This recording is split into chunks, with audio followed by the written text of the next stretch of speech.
Hello, everyone. Welcome. Everyone. Welcome to the Chris Arash Show. And we have a very special program today, like we always do, but this one is also extra special. And it's on Buddhism. Great. How are you doing, Rosh? I'm doing okay. How are you doing? Excellent. Doing well. Yeah, Buddhism. It's a topic that we both enjoy talking about. I feel like I need to preface by saying this is, for me anyway, a very, just my own subjective experience, right? Like I'm no I was Buddhist gonna scholar. start, and I was gonna start with that too. It's like disclaimer. This is we're not necessarily experts on it or scholars, but we are fascinated by it, and I think both of us are trying to incorporate parts of it or most of it in our lives as well, or That's right. practicing it in a certain way. Yeah, and there's so much out there in terms of the Theravada and Mahayana, schools, and the Vipassana tradition that has sort of been brought over with this sort of insight meditation that we really fastened on in the West. And I was sort of doing some reading around about the different sects all around the world and all of the sectarian conflict and all of that, and it's like, wow, that's a whole very complex topic, which I don't have any kind of authority to talk about, but I think we both have a lot to say about the experiences, the impact it's had for us in terms of that kind of secularized Western version that we tend to gravitate towards, right? I think it's fascinating because it's many different fields in one. It's very interdisciplinary. So we do have the psychological aspect, philosophical, and then the religious, spiritual, as well as the personal growth. So it's like it's pretty much all in one. Yeah, and I think I was sort of thinking of this as sort of the things that I like and the things that I struggle with, So and I think probably there's a lot of overlap, but I sense there might also be things that we will sort of disagree with in an interesting way, hopefully. I think we can, I don't know, to start with a really simple one, I think you'd agree, it's like, if it is a religion, it's a religion without a God, right? It's a non-theistic religion. It's kind of cool. Yeah, that is quite interesting. And so what makes it so fascinating too, it's accessible to everyone, so every human being. And basically that if you are a human being, you have like a special seat. You have the chance to become enlightened. And if you're not a human being, but then you wouldn't be listening to this podcast. So this is pretty much for everyone. Dogs and cats, sorry about that, but it does apply to humans mainly, which is kind of interesting too. I would like to know, like, maybe do animals kind of can they get enlightenment? But I guess it's kind of difficult for them to grasp some of these philosophical aspects. And let's start. That's an interesting. Yeah. Sorry, that's an interesting question. One of the sort of teachers, guides, writers that I really like is Joseph Goldstein. And he often talks about this where, when we talk about mindfulness and we talk about sort of being completely in the moment, animals have us beat on that for much of the time, but we can't necessarily call that sort of true mindfulness. And he calls it like Labrador retriever consciousness, where they're so happy in the moment and they're chasing a stick and now there's a squirrel, but there's no self-awareness. There's no kind of greater, they're very much led around by their own mind, whatever. There's no sense of stepping back from the flow of impulses. But this is our perception, and we might be wrong as humans and not give them enough credit, which we haven't given them enough credit. And even Descartes thought of them as machines, and obviously that is completely wrong. But our focus can be only on the humans and our experiences especially. And so we would start with the Four Noble Truths. Let's go over them. That's how it starts. So basically, I think, this is again a disclaimer, this is us, but I think the idea is there is suffering in the world, and that was the perception that Siddhartha Gautama had. and he saw suffering. He was privileged, right? He was secluded, and he saw suffering and said, that can't be right. I have to do something about it. Becoming a king won't solve it. I have to go deeper into it. And so then, what's the second one? Oh yeah. So the suffering comes from our ego or attachment or Right. small I Clinging. that we have. And there is the third one. Actually, I was reading Robert Thurman's book, Wisdom is Bliss. He's a Uh-huh. Tibetan scholar, and he was on Arash's World podcast as well. Oh, And cool. so he treats it very interesting as if you go to a doctor and the doctor will give you the diagnosis. The symptom first is suffering. Diagnosis is, well, you have an ego problem, right? And then the prognosis would be there is a way of detaching from it or finding out that we're all connected. This is just a small I, and we are actually part of a bigger picture. And then the therapy would be basically, which leads Following. to the eightfold path, which Right. is different ways of being in the world ethically in terms of our thinking, our speaking, and so on. So starting off with that, what are your thoughts on this? Which is quite pragmatical. It's pragmatic. It's analytical as well, and kind of common sense as well. Yeah, I mean, I think that what I find is, over the years, as I learn more, it always just rings true. It always just goes, oh, yeah, of course. It's sort of, there's a kind of, it just always on some level kind of feels right. And kind of continues to be applicable to, I think as I grow older, it sort of becomes an excellent guide to growing older in a graceful way, like in a kind of being able to let things go, being able to accept things, being able to have a better understanding of one's place in the world in relation to other people, being able to accept the impermanence of everything. And then, I guess when you sort of look at impermanence and you look at everything always falling away, and that the self is, the idea part of this sort of the self is a fiction, kind of illusion that kind of just pops up in each situation as something new all the time. You sort of go, well, what's left? Like what value is there? It is certainly not going to be like clinging to, wealth or desire or whatever.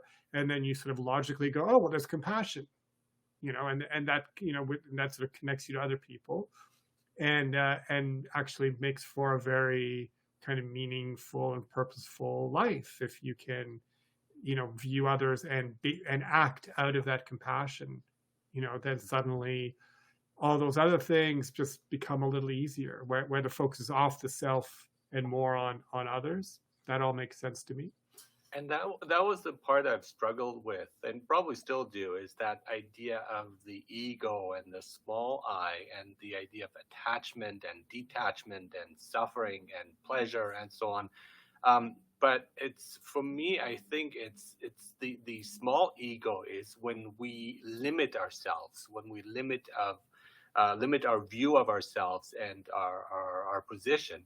Whereas the larger sense is when we see ourselves as part of the whole. So, and I think this was something that came up earlier in one of our talks, I believe, was when you help others, it makes you feel happy, right? So Yes. that kind of sense. And when you just help yourself or do something for yourself, it's kind of a limited happiness. And I think if I see it in that sense, I quite like it, instead of that kind of like very neutral, kind of robotic of no feelings. And I can't buy into that. That's the issue I have with Buddhism, if that is the goal, because I think the goal is to really increase our happiness and satisfaction, but it's again not turning into gluttony or drinking or having sex with whoever, but it's more kind of a channeled way of happiness. And one thing that's very interesting, Viktor Frankl talks about that happiness is not something that we can pursue. It's something that must follow, must ensue. And I think that is perhaps a problem when we look for the happiness always outside, the pursuit of happiness, fame, money, this and that, and lots of partners and so on. So I think that could be the issue here of realizing that our perception of things is wrong. Not necessarily the ego, it's just our perception of things is wrong.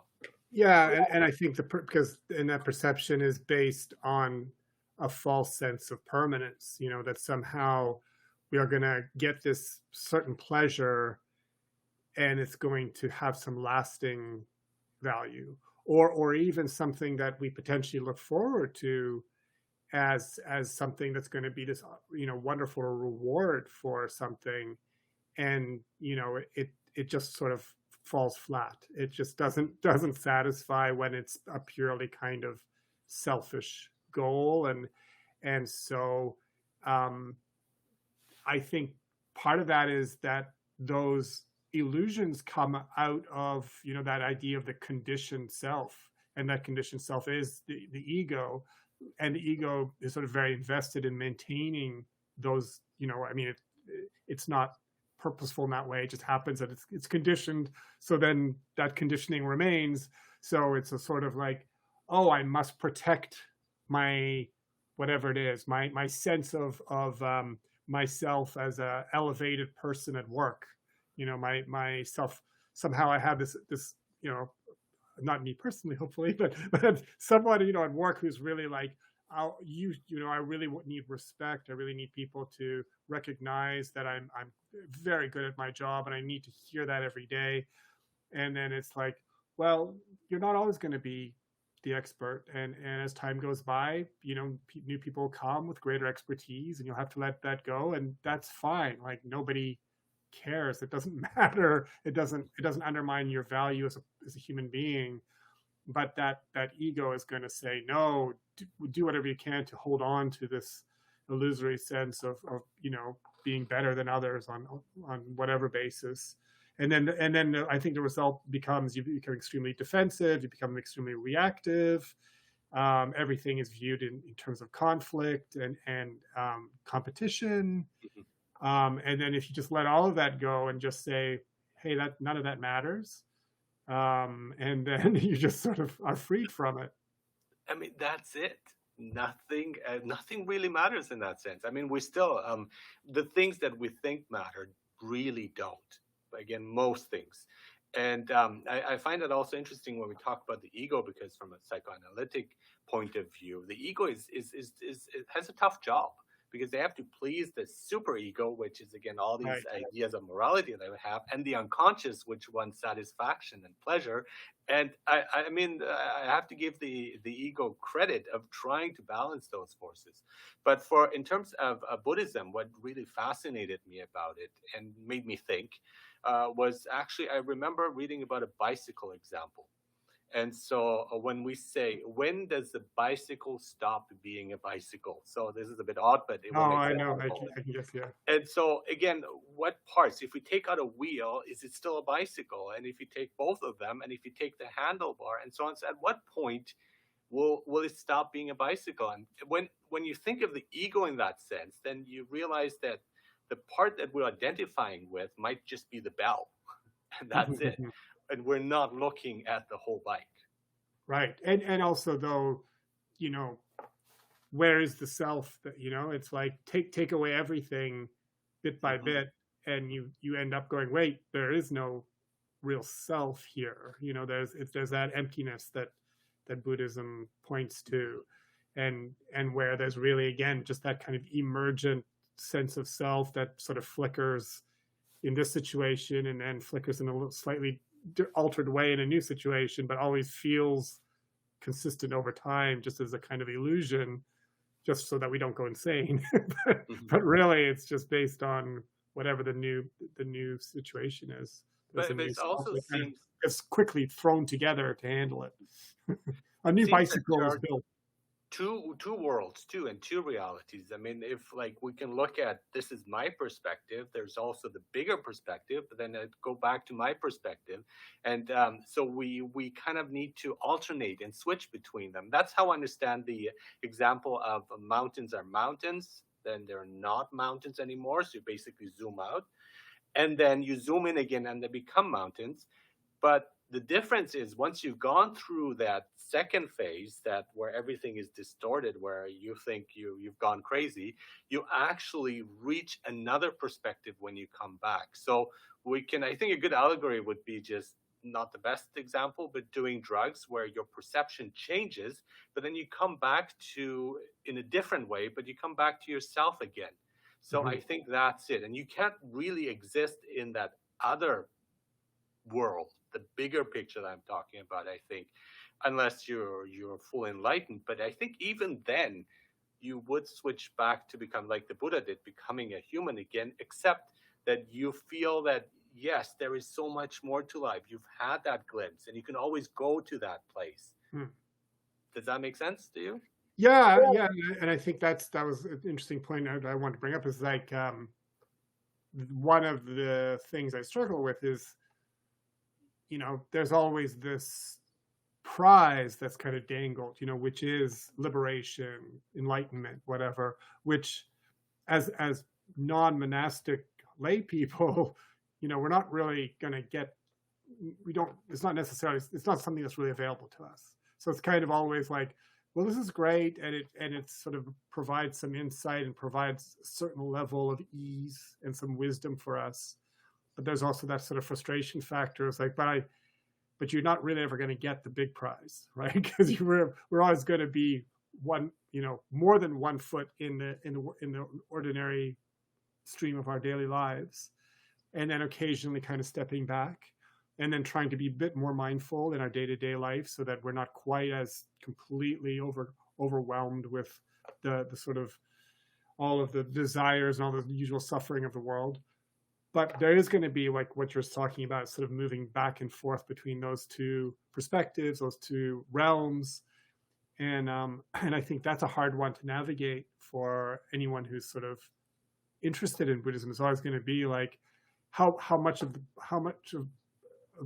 should I be participating in the world, and how much should I be kind of stepping back? And I remember reading on Reddit about, I was interested, when people go off to become monks, like how long does that last? Like what happens when you're like, all right, I'm done, I'm going to become a monk? Like here in the West, when it's not something they necessarily do in their culture.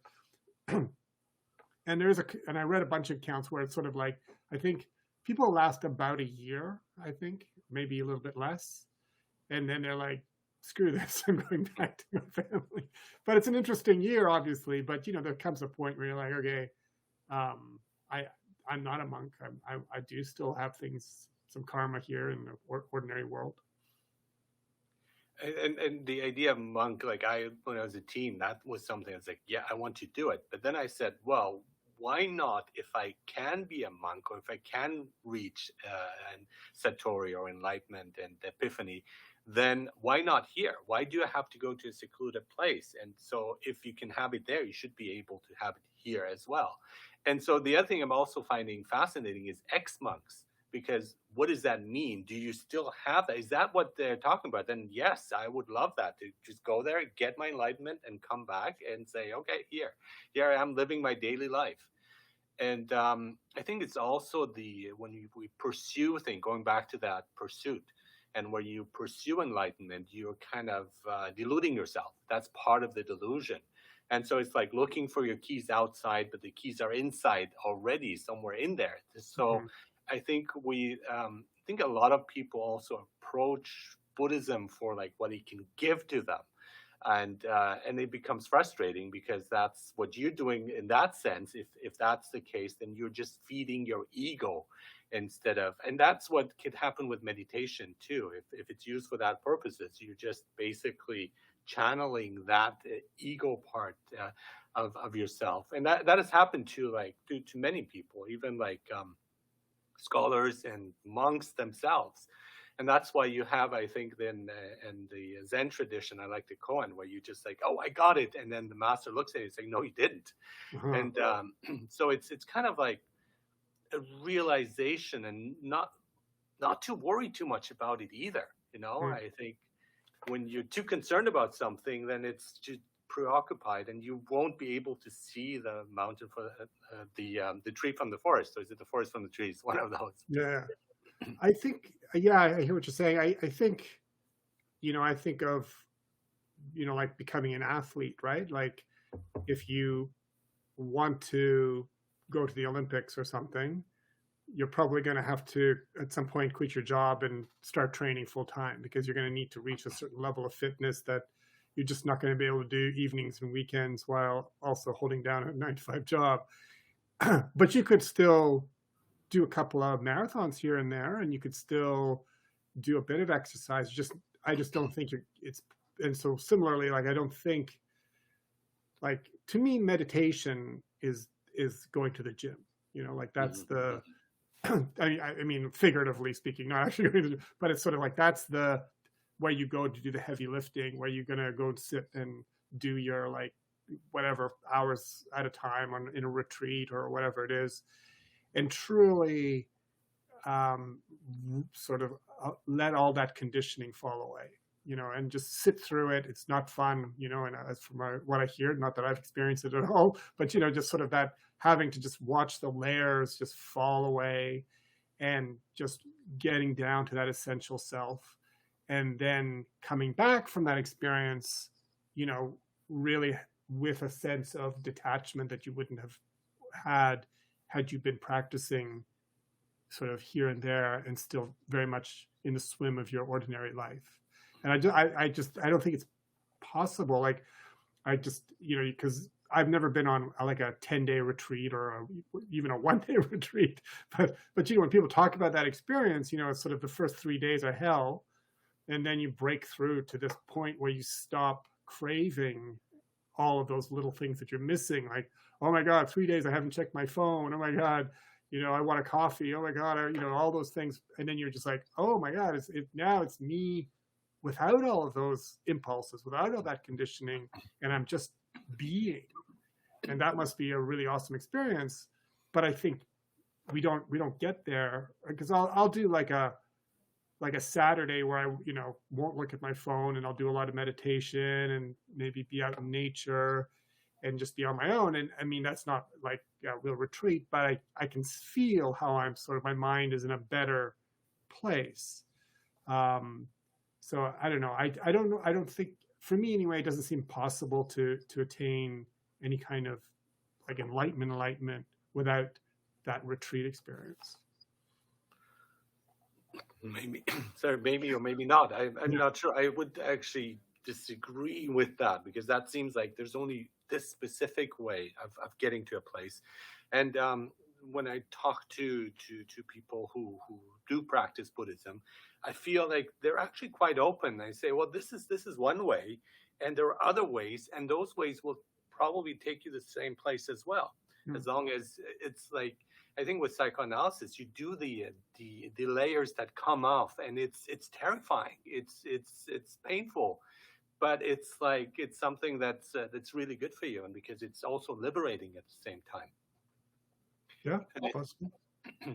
And I think that what I like about Buddhism specifically, and that's I think I prefer it over religions, or Christianity is my background knowledge here, is that it talks about effort, because this is not easy to get to. You have to put in the effort, you have to put in the time, and you have to continue doing it. Whereas I think at certain brands or forms of Christianity, it seems way too simple. It's like, I have faith and that's it, right? So no, I think it's really like something that you have to work on.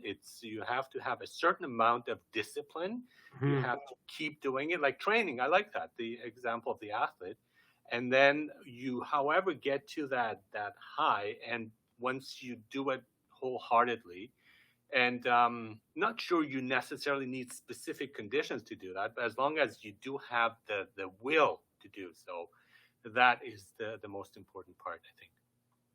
Yeah, and I think it's sort of, with Christianity, it obviously comes with so much, judgment and sin and all of that. Whereas it's sort of funny, because in some ways you might end up having a similar lifestyle, like, you probably aren't going to overindulge. You're not going to like drink your face off. You're not going to party a lot. You're going to live a pretty quiet, pretty quote unquote virtuous life of service and all of that. But when you do it as a Buddhist, you do it sort of joyfully because you're like, this just makes sense. This just makes me happy, as opposed to the Christian who's like, oh, I mustn't sin. Of course, as a fallen, fallen human, my default is to sin. However, I must fight that and force myself to do this unpleasant, virtuous life. We want to deal with suffering. We don't want to create more suffering and make it more painful for ourselves. So that's why when people are forced to like not to drink or to abstain from alcohol or coffee and so on, I see that as like, you're torturing yourself in many ways, unless, again, like you say, the Buddhist would say, you know what, this does not please me, or I will have it in moderation. And that's something I like about Buddhism too, like everything in moderation. And so finding that sweet spot, that right balance there. Yeah, and exactly. And I mean, and the Buddha went through that, right? Like he tried all the extreme stuff, the starving yourself and all of that, and he said, no, this is the middle way. This is the way to go. And that again, it's like, well, that just makes sense. Like that's just good thinking on his part. And I mean, I think in Buddhist circles they do talk about renunciation, but again, they talk about it as a practical. You renounce the smaller pleasures for a much greater one. As opposed to simply suffering. And then, acknowledging that much of life is suffering is just kind of true. But I think I was trying to,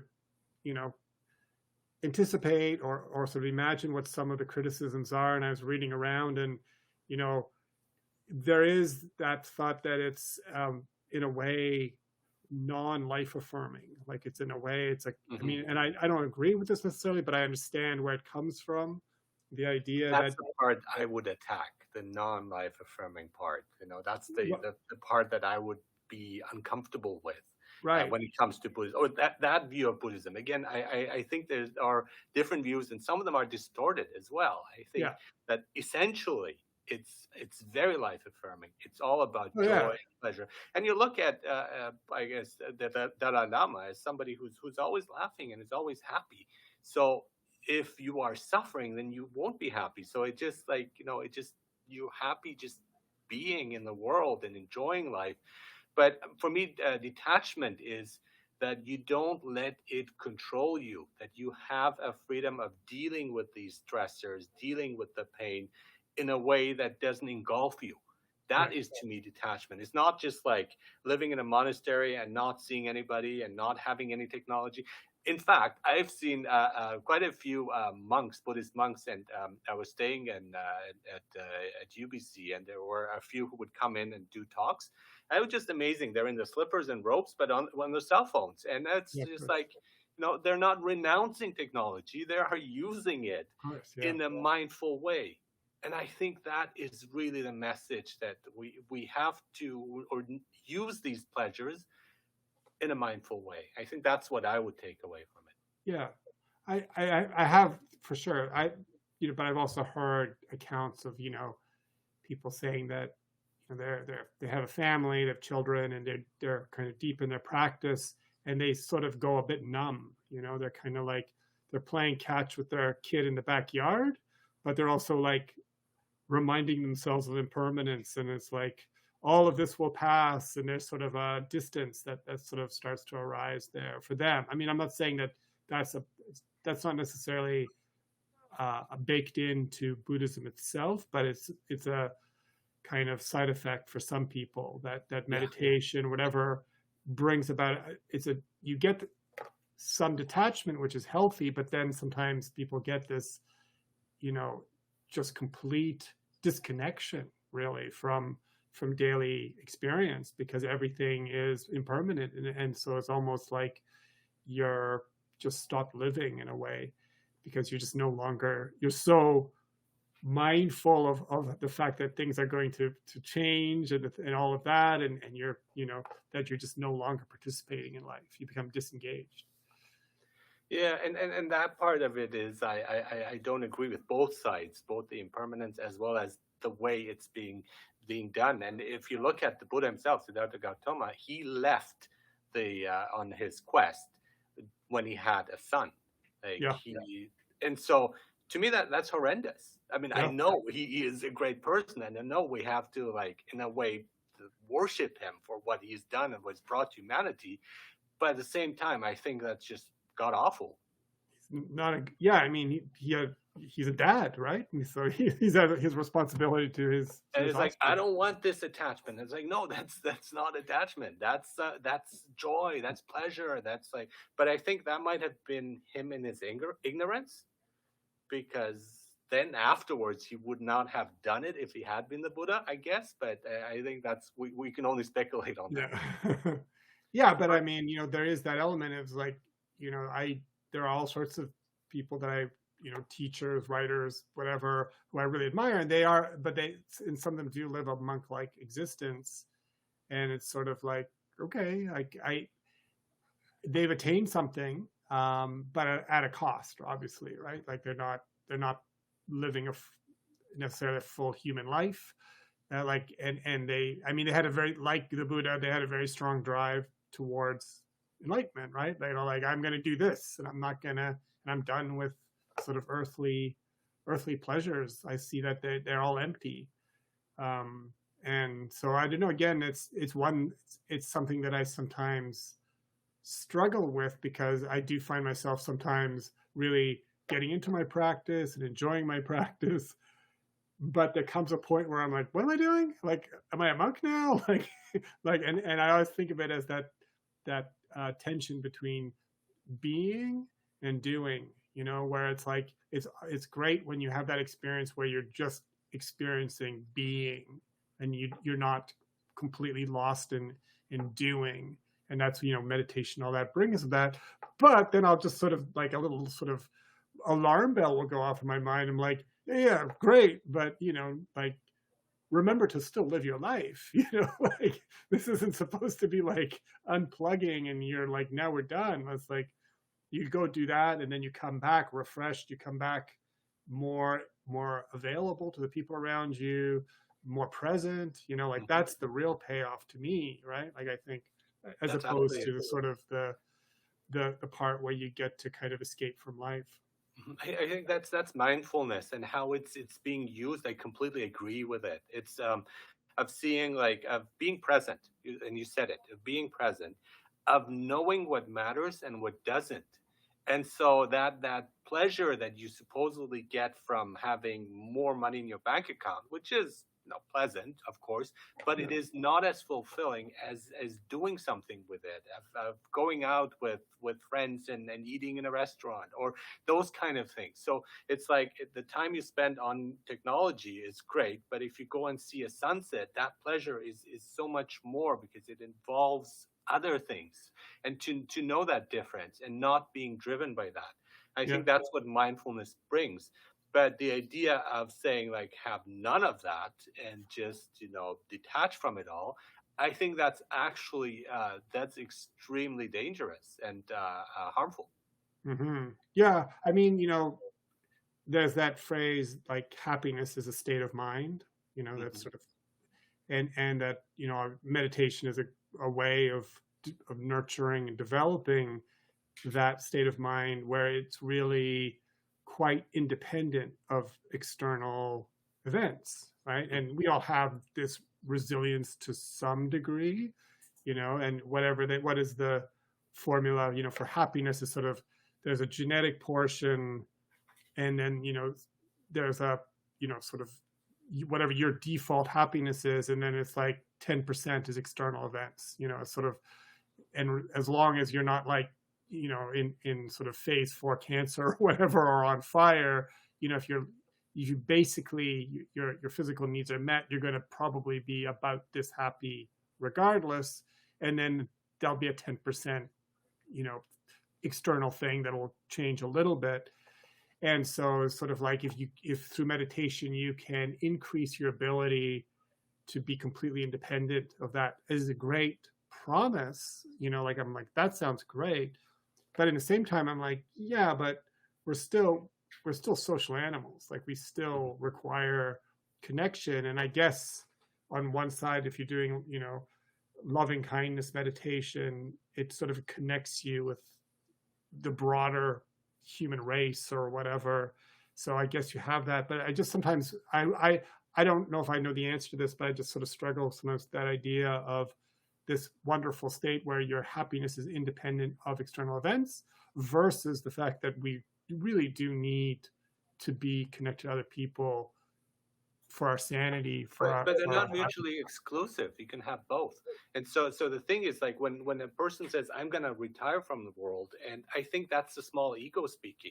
I think that's like, I'm gonna reach enlightenment. Whereas like you are interrelated, and if you're the Buddha, so is the other person, and so is everyone around you. So it's that saying too that I always struggled with, and I think I'm understanding it better now. Is if you see the Buddha, kill them, because there is no difference.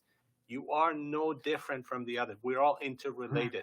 So that focus on just me, and I'm gonna detach, and there's my son playing, but that is not me, and everything is impermanent.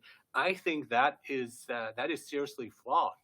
And to me, it would be the other direction. We are the play. We are playing together, and we unite in that moment, and we create something that's bigger than us. And I see the same in strong relationships, friendships, and having a family, and doing activities that you love. It just disappears. So going back to the conditioned self, I really like that, because if I put myself in my university years, I really enjoyed studying, but not as much as I do now. And now Yeah. I'm purposely looking for more courses to take because I love them, and I don't have to in no way. It's just my pleasure that I get from it. And that was the conditioned self. And I feel the same way. Actually, a few days ago, I went shopping with my wife, and something I don't enjoy. But last time I said, this is actually not as bad. It's not, and just kind of opening yourself to it. It's like not sticking to, this is what I don't like, and this is how I am, and this is who I am, but saying like, oh, seeing it from a different perspective, this is interesting, this is fun, I'm going to try this out. And that curiosity, I think, is hugely important. And I think Buddhism does really encourage that. Yeah, and that's a good one. That's a good kind of good concept to kind of introduce, because the other one that I think is interesting, but also sometimes struggle with, is that the idea that preferences and aversions ultimately are something that we just should give up on. Again, on the road to enlightenment, it's like, just stop having preferences. And I'm like, no. But I also heard a version of this, which is, it's fine to have preferences and aversions and not be too concerned about them. It's like, I would prefer, like what you're talking about, like, I would prefer not to be shopping, but as something that I'm a little bit averse to, I don't need to bring any additional drama to it. It's fine. I can accept it, and I can even enjoy it in its own way. And being open to that change too. It's not that you're stuck with it. You might end up liking it. Right. You might say, and I always tell myself, oh yeah, I'm not good at sports, or I'm not good at drawing and so on, but maybe I am. And maybe if I explore it, that will become one of my likes if I give it a chance, or not. And either way, it's fine though. But if I limit myself, then I'm missing out on stuff. And I think that is the curiosity needs to be there. Everything can be joyful. Everything can be fun, even if it seems tedious to the conditioned self in some cases.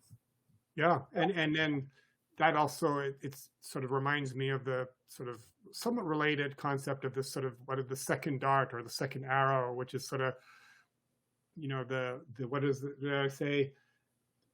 Pain is inevitable, but suffering is optional. Where it's sort of like you something may come up, and maybe you sort of don't particularly want to go shopping, but then some of us will heap like additional stories on it. Oh, I always have to go shopping on Saturdays. It's my one day that I get to relax. And it's like, and we just make things worse and worse.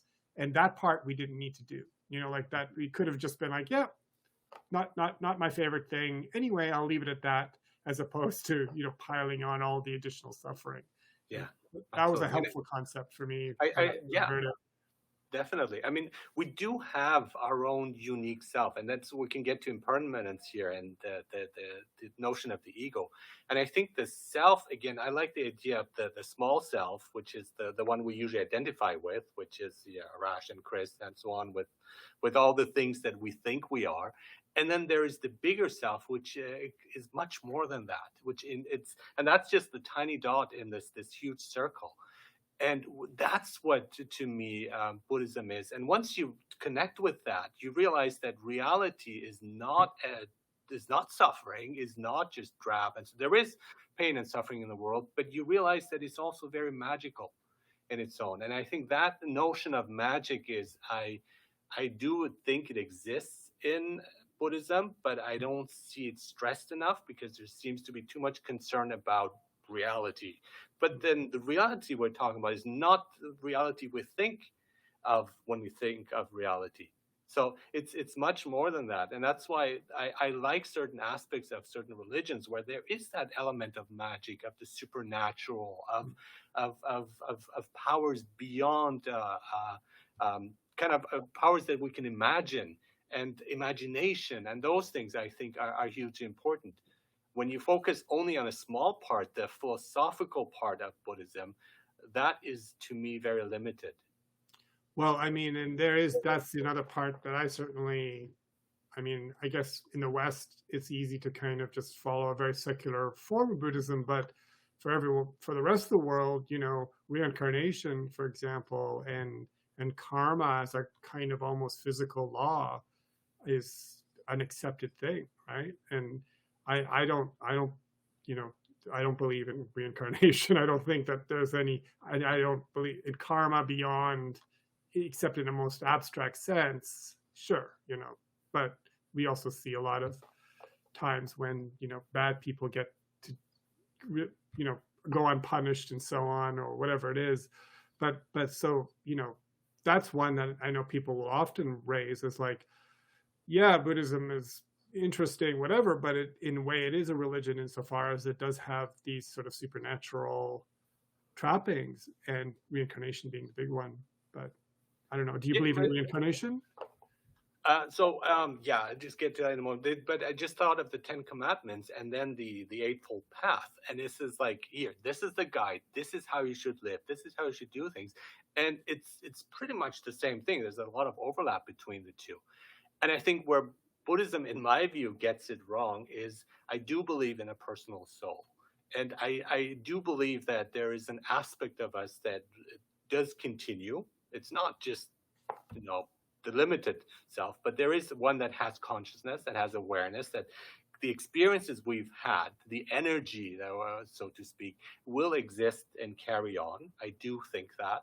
So the idea of that we don't have an ego, I think there is a personal soul, and from, again, experiences I've had.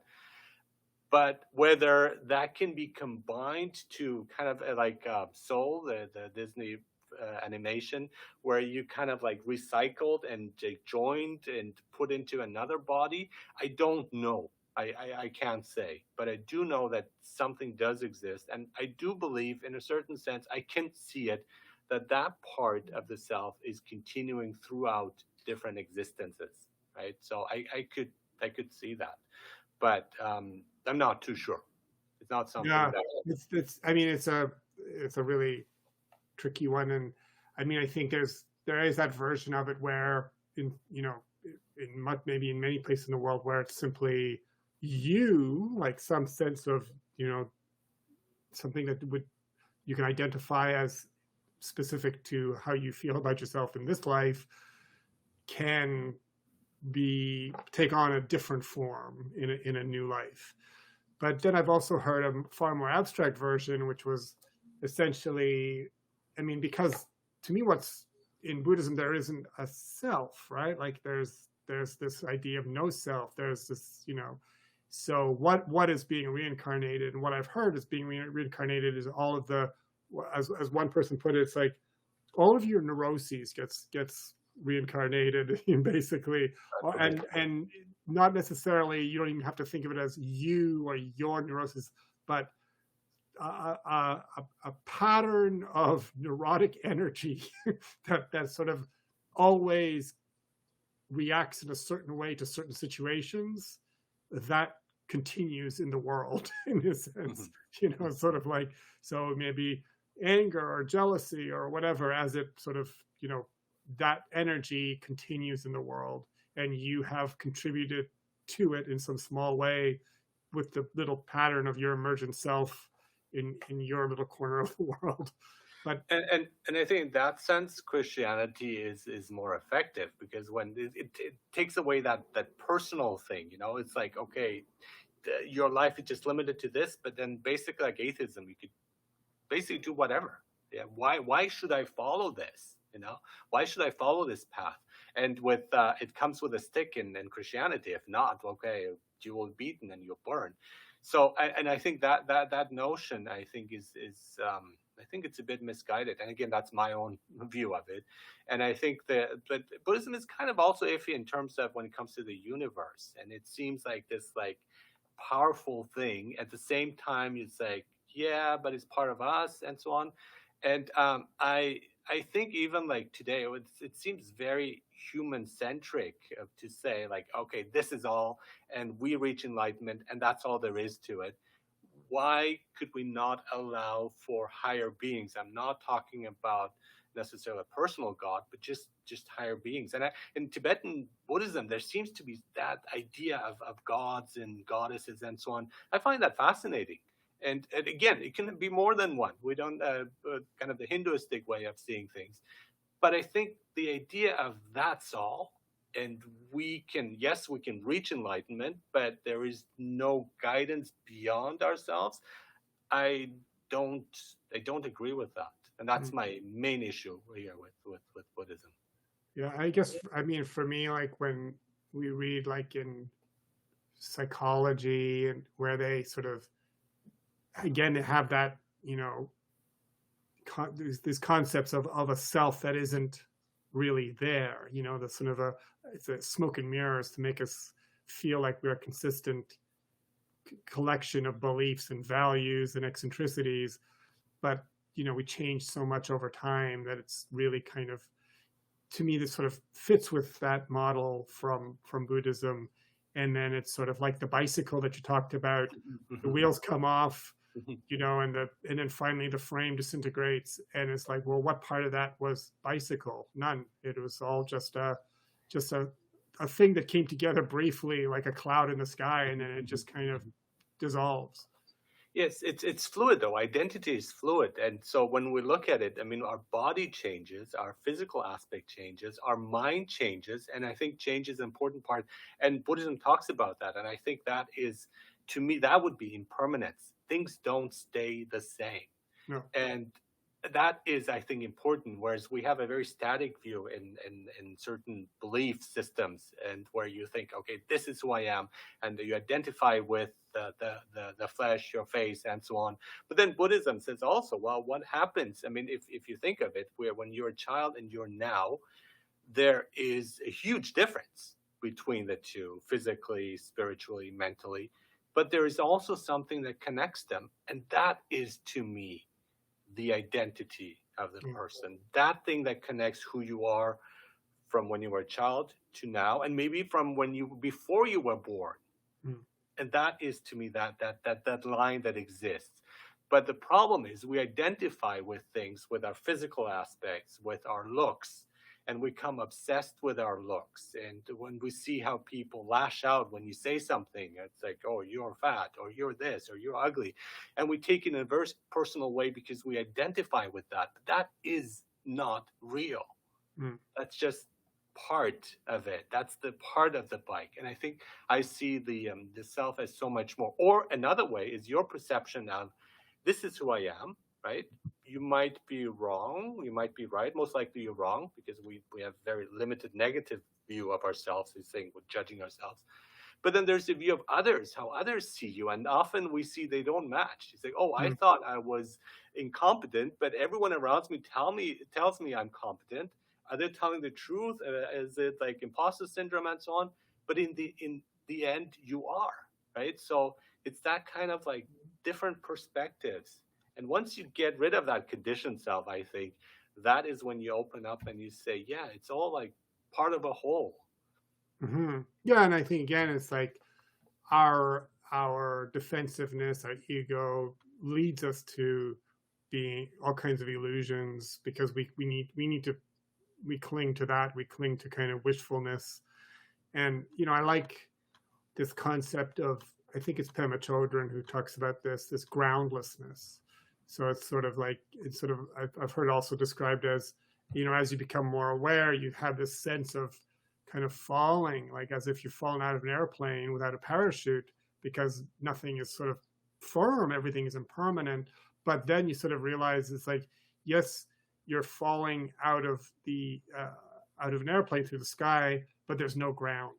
Like you're just going to fall infinitely, and eventually you'll die, and you just let that go. So there's really nothing necessarily to hang on to, nothing to be afraid of. And Pema Chodron is considerably getting quite old now, and she sort of talks about sort of letting phases of our life go, and then sort of imagining death as just this sort of one last little kind of letting go, like almost like a little bit of turbulence, and then you just, and it's all, and there is that sense of that sense of emptiness, that sense of the void, not in a cold and scary way, but just as a kind of, that's maybe in a sense the greater awareness, like that, the giant awareness that we're all kind of part of, and briefly have this illusory sense of us as a separate being, as a blip within that awareness. And Something like that.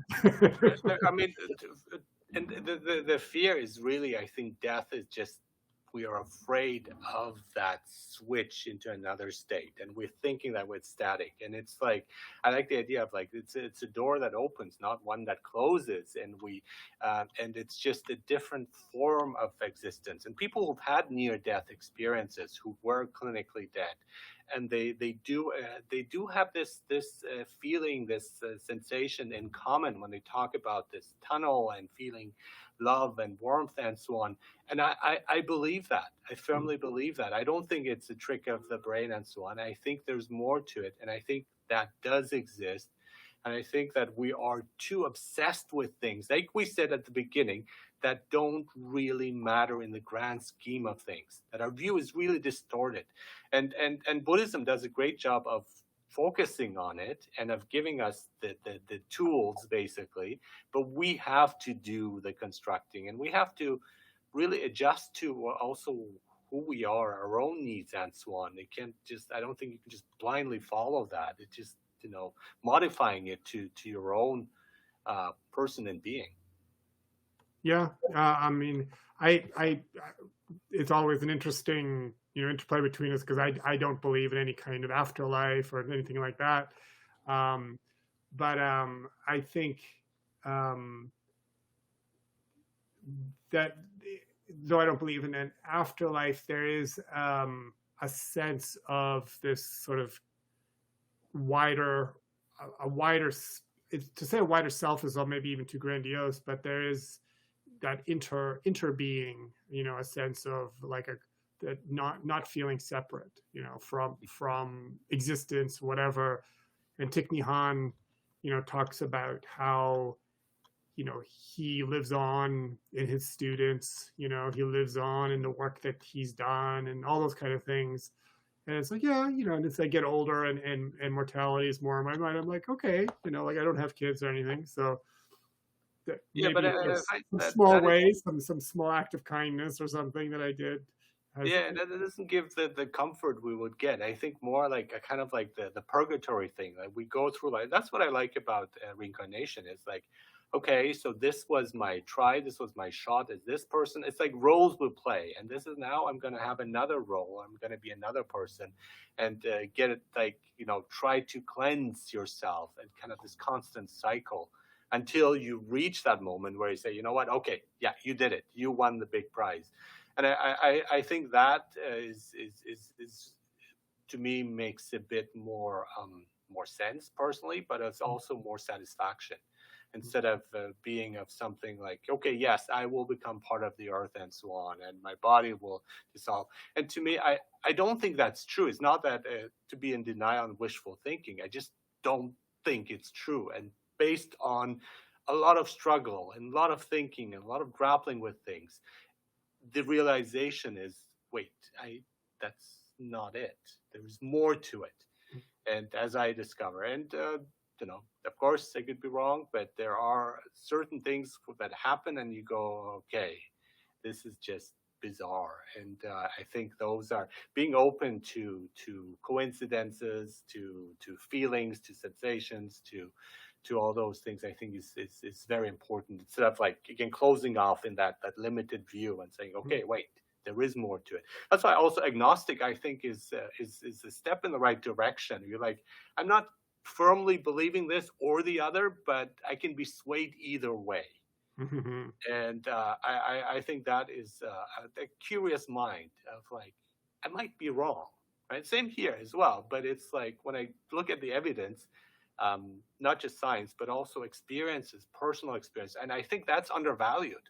I mean, science is all about, okay, well, we didn't prove it scientifically, therefore, and it's like, no, that's just one view of things, and there's others. And, quantum physics and quantum mechanics is opening up. You can be at two places at the same time. You can communicate.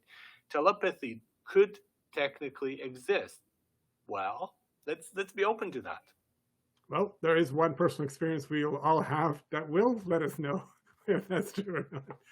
So when we die. But I do think we have just a bit of time, but I want to just touch on like we talk about meditation and all of that, and Buddhism as the enlightenment, the liberation and all of that. But I also think, it's increasingly used for, as you mentioned at the beginning of all this, for therapeutic uses, for whatever.